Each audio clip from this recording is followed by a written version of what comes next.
Pasaremos a continuación al siguiente caso clínico. El enunciado versa así. Un paciente con antecedentes de alergia a antibióticos beta-lactámicos comienza con fiebre de la realización de cistoscopia para estudio de hematuria. No refiere síntomas de focalidad infecciosa y la exploración física se ausculta un soplo sistólico irradiado a axila. La primera pregunta sería: ¿cuál de las siguientes actitudes le parece la más correcta como manejo inicial del enfermo? Las opciones que nos dan serían: en primer lugar, la toma de urocultivo y esperar resultados. La segunda, toma de hemocultivos y esperar también resultados. La tercera, comenzar tratamiento con vancomicina y gentamicina. La cuarta, comenzar tratamiento con vancomicina y gentamicina tras toma de hemocultivos. Y la quinta, toma de urocultivo y hemocultivos y esperar también resultados. Analicemos el caso clínico. Sencillo: un paciente que tenga alergia a antibióticos. Por el momento lo vamos a dejar un poquito en espera hasta ver el tratamiento que utilizaremos, pero su sintomatología es que tras la realización de la cistoscopia, en este caso por una hematuria, quizás sea el dato menos importante, la causa de la cistoscopia, pero lo que queda claro es que tras realizar un procedimiento invasor, presenta fiebre y que no presenta sintomatología infecciosa adicional, una focalidad que permita orientar la etiología, y únicamente en la exploración física se ausculta un soplo irradiado axilar. Pero dejaremos la exploración para más adelante. Si un paciente al que le hacemos un proceso invasivo en la vía urinaria presenta fiebre, ¿cuál sería la sospecha en primer lugar? Pues lógicamente una infección del tracto urinario. Cuando se valora la infección del tracto urinario, sabemos que la presencia de fiebre permite diferenciar en procesos altos, decimos, o bajos, cistitis, uretritis, y que estas últimas no suelen acompañarse de fiebre elevada. Por lo tanto, la fiebre elevada nos orientaría a un proceso alto, una perinefritis. El paciente no manifiesta datos sugestivos de perinefritis. ¿Qué otra complicación puede haber ocurrido? Pues bien, las infecciones altas urinarias se pueden complicar con bacteriemias, y esas sí que cursan con fiebre. De hecho, la clínica más típica de la bacteriemia es la fiebre y la tritón. Luego, nuestro paciente, en el contexto de una manipulación de la vía urinaria, puede desarrollar una infección del tracto urinario alto y, subsidiariamente, una bacteriemia. Luego, esa sería la primera sospecha clínica en nuestro caso. Lógicamente, si la exploración física nos dice que tiene un soplo, había que considerar la presencia de bacteriemia y soplo endocarditis. Pero no siempre todo soplo conduce directamente a un soplo de endocarditis. Hay que tenerlo en cuenta, pero como comentaremos en otras ocasiones, la presencia de un soplo puede explicarse por muchos otros motivos: la fiebre, la situación hemodinámica, y no siempre un soplo nos va a traducir inmediatamente en endocarditis. En este caso, como digo, lo más probable sería una bacteriemia de origen urinario y además un soplo. Bien, ¿qué actitud sería la más correcta? Pues, lógicamente, estamos en una bacteriemia, una endocarditis, puesto que hay un soplo, es una consideración adicional, sería agudo y, por lo tanto, puede ser grave. Luego, no parece lógico aquellas opciones que suponen esperar resultados. Luego, la toma de urocultivo puede ser correcta, pero esperar resultados no sería muy correcto. Lo mismo podríamos decir la opción 2, toma de hemocultivos, es correcto, pues que tenemos una bacteriemia y sospechamos una endocarditis, es la prueba diagnóstica de elección, pero esperar resultados no parece correcto. Bien, por lo tanto, parece que hay que tomar una actitud activa e iniciar un tratamiento antibiótico. Ahora bien, ¿con qué antibióticos? Pues bien, es conocido que tras la manipulación del tracto urinario mediante cistoscopia existe un riesgo aumentado de desarrollar bacteriemia por un microorganismo muy concreto, el enterococo. Por lo tanto, en este sujeto, nuestra sospecha microbiológica sería la infección por un enterococo. ¿Cuál es el tratamiento más adecuado para el enterococo? Pues en algunos casos es suficiente la ampicilina, y en otros puede haber resistencias, en cuyo caso sería indicación ya de utilizar otro antibiótico no beta-lactámico, en este caso, como es la vancomicina. Pero es que además, y ahora sí tiene importancia, se nos comenta que el paciente es alérgico a los lactámicos. Y debemos recordar que en aquellas situaciones como esta, donde tenemos infecciones por cocos gram positivos, donde existe alergia a beta-lactámicos o a veces incluso resistencia, el tratamiento alternativo habitualmente suele ser la vancomicina. Luego, en este caso, vancomicina es una opción correcta. ¿Por qué gentamicina? Sabemos que los aminoglicósidos, cuando se asocian a los beta-lactámicos, efectúan un efecto sinérgico con estos para el tratamiento de los copos gram positivos.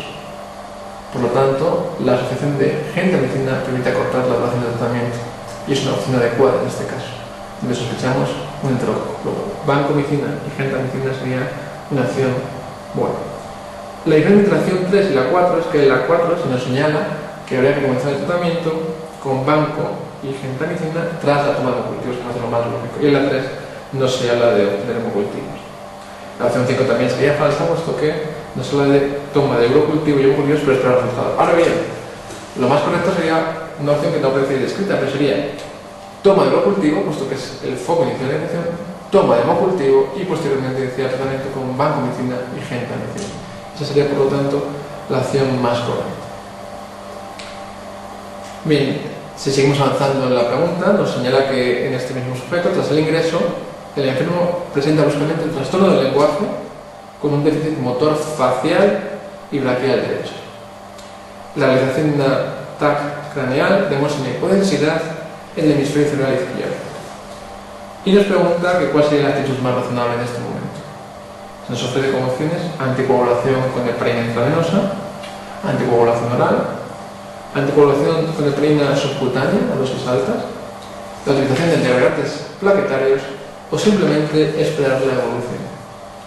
Analicemos el caso. Se trataba de un paciente que es sometido a una manipulación invasora del tracto urinario, que desarrolla una bacteriemia y que además presentaba un soplo y por lo tanto era posible una endocarditis. Y en este contexto desarrolla bruscamente focalidad neurológica, que se evidencia además de una buena imagen de una hipodensidad en el hemisferio cerebral izquierdo, es decir, ha desarrollado un proceso probablemente embólico, un accidente cerebrovascular embólico. ¿Habría que anticoagular al paciente? ¿Habría que antiagregarlo?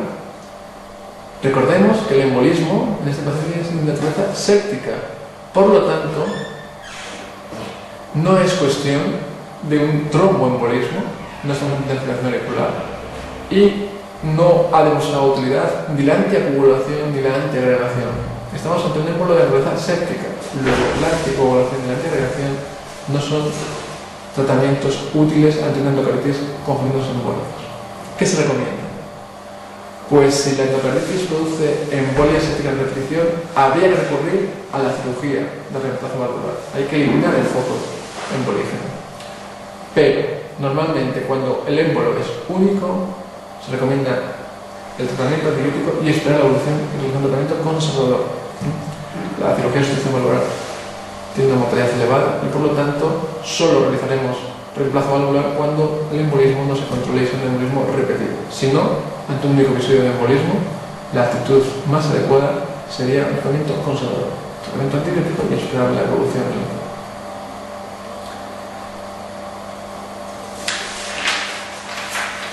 Si seguimos con este caso, se nos señala que tras presentar este problema se realiza ya finalmente el ecocardiograma, donde se demuestra prolapso con insuficiencia mitral y vegetaciones valvulares. Esto, por lo tanto, ya nos va a confirmar el diagnóstico de endocarditis. Tenemos una lesión de insuficiencia mitral con vegetaciones. Necesitaríamos la confirmación de hemocultivo, pero ya hemos dicho que en ese contexto lo más probable es que estamos ante una endocarditis. Y la pregunta 3 nos dice que tras la confirmación del diagnóstico, usted podría esperar la aparición de las siguientes complicaciones a corto plazo por la excepción de, y nos señala. Primero, infarto agudo de miocardio. 2, hemorragia cerebral. 3, acropatias. 4, fracaso renal. 5, trastornos de conducción cardíaca.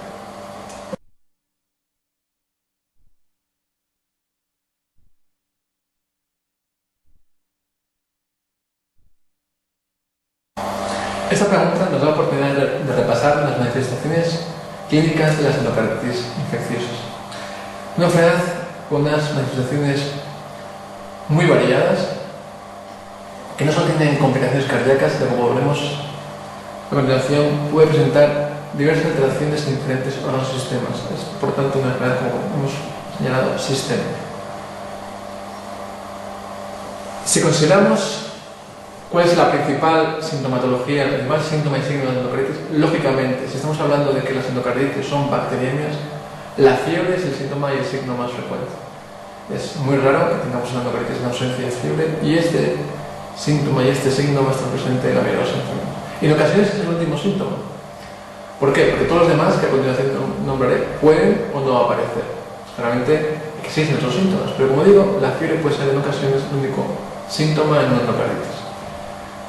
El siguiente grupo de sintomatología dependerá de la lesión cardíaca estrictamente. Hay que tener en cuenta que el órgano dañado va a ser inicialmente la válvula, el endocardio valvular, y por lo tanto esto da lugar a una serie de manifestaciones.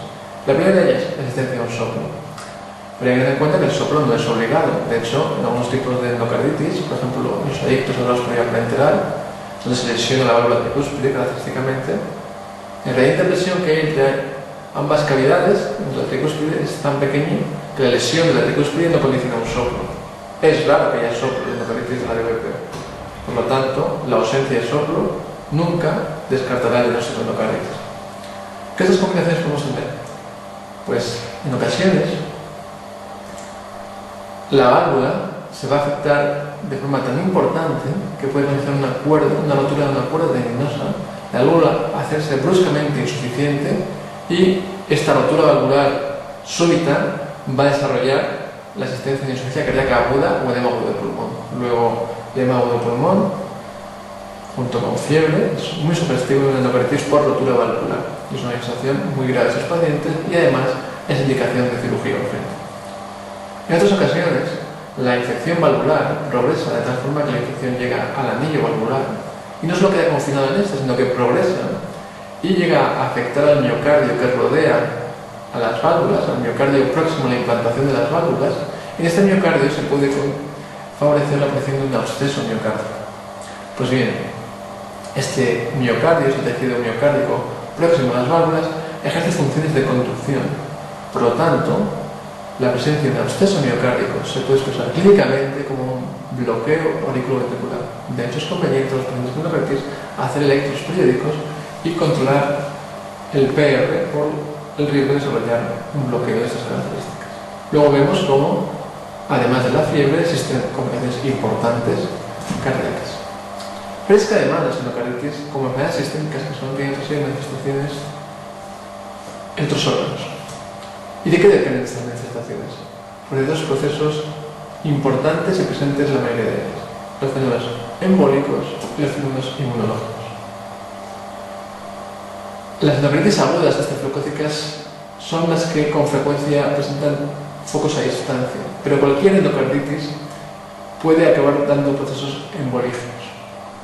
Las pérgolas se hacen de gran tamaño y se crean embolos. Y esos embolos, lógicamente, ¿a dónde van a parar? Pues afectarán a aquellos órganos que se encuentran más vascularizados, aquellos órganos que están en proporción a su tamaño, que son muy vascularizados. Son los órganos donde podemos encontrar con más frecuencia fenómenos embólicos. Y así en la endocarditis podemos ver émbolos cerebrales, émbolos renales, émbolos esplénicos, lesiones en el fondo de ojo que son embólicas también. Es decir, fenómenos embólicos en territorios muy vascularizados. Y esto condicionará a CVs, insuficiencia renal. Y en los embolismos esplénicos, hay que tener en cuenta que esos pueden pasar desapercibidos, pero puede ser una causa la producción de un embolismo y absceso esplénico que justifique un paciente endocarditis bien tratado que persista como fiebre. Habrá que investigar si existe un absceso esplénico o un fenómeno embólico que justifique esta sintomatología. Pero además, el embolismo puede ocurrir en un lugar muy concreto, que es la propia coronaria. Y si el embolismo afecta a la coronaria, lógicamente la manifestación de esto va a ser la cardiopatía isquémica. Y esta, por lo tanto, es la complicación cardíaca de las endocarditis. El embolismo séptico coronario condiciona una cardiopatía isquémica. Decíamos también que otra causa de manifestaciones sistémicas son los fenómenos de naturaleza inmune o autoinmune. Hay que tener en cuenta que la presencia de bacteriemia, en muchas ocasiones prolongada, condiciona una respuesta inmune, en general, exagerada o exagerada, podríamos decir. En este contexto, la presencia de fenómenos autoinmunitarios va a ser frecuente. Y así los pacientes con endocarditis podemos observar la producción de inmunocomplejo, de anticuerpos nucleares, de factor reumatoide, de hipergamaglobulinemia, de adenopatía. Una esplenomegalia que no es porque haya un absceso, sino una esplenomegalia de tipo reactivo. El bazo crece, se hipertrofia de forma reactiva en la propia infección, el propio estímulo del sistema inmunológico. De hecho, en las endocarditis hay fenómenos inmunes muy típicos, como son la anemia hemolítica, la trombopenia autoinmune.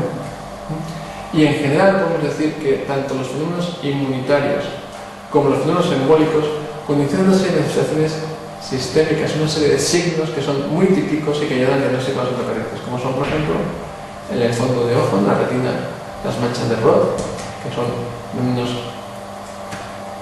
hemorrágicos, isquémicos, pero que no son patognomónicos las endocarditis, y así se puede evidenciar también en enfermedades como, por ejemplo, la vasculitis, el lupus o enfermedades similares. Por ejemplo, las lesiones de Janeway, que son también lesiones hemorrágicas en palmas y plantas, o los nudos de Osler, lesiones eritematosas muy dolorosas en el pulpo de los dedos, y hemorragias bronquiales, y esa serie de procesos que en general o bien responden a fenómenos inmunológicos o bien responden a fenómenos embólicos.